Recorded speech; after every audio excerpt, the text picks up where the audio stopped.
ಈ ಊರಿನಲ್ಲಿ ಬಹಳ ವಿಭಿನ್ನ ಮತ್ತು ವಿಶೇಷವಾದ ಒಂದು ಆಚರಣೆ. ಮನಸ್ತಾಪದಿಂದ ದೂರ ಆಗಿರುವಂತಹ ಅತ್ತಿಗೆ ನಾದಿನಿಯ ಮನೆ ಮನವನ್ನ ಬೆಸೆಯುವಂತಹ ಡಿಚ್ಚಿ ಕಾಳಗ ಅಂತೆ.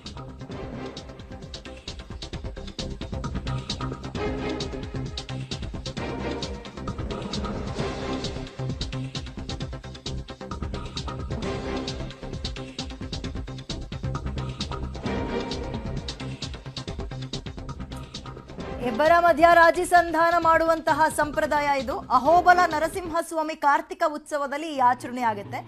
ಇದೆಲ್ಲಿ ನಡೆಯುತ್ತೆ ಅಂದ್ರೆ ಚಿತ್ರದುರ್ಗದ ಹಿರಿಯೂರಿನ ಸಿಎನ್ ಮಾಳಿಗೆ ಅನ್ನೋ ಗ್ರಾಮದಲ್ಲಿ. ಬಹಳ ವಿಭಿನ್ನ ಆಚರಣೆ ನಿಜಕ್ಕೂ. ಈ ಕಾಳಗ ನೋಡೋಕೆ ಸಾವಿರಾರು ಜನ ಭಕ್ತರ ಟೀಮೇ ಸೇರುತ್ತೆ. ನಿನ್ನೆ ನಡೆದಿರೋ ಆಚರಣೆ ಆ ವಿಡಿಯೋ ಈಗ ಸಿಕ್ಕಾಪಟ್ಟೆ ವೈರಲ್ ಆಗ್ತಾ ಇದೆ. ಮನಸ್ತಾಪದಿಂದ ದೂರದ ಅತ್ತಿಗೆ ನಾದಿನಿಯ ಮನೆ ಮನ ಬೆಸೆಯುವಂತಹ ಡಿಚ್ಚಿ ಕಾಳಗ ಫನ್ ಆಗಿದೆ ಕೇಳೋಕೆ. ಅವರವರ ನಂಬಿಕೆ.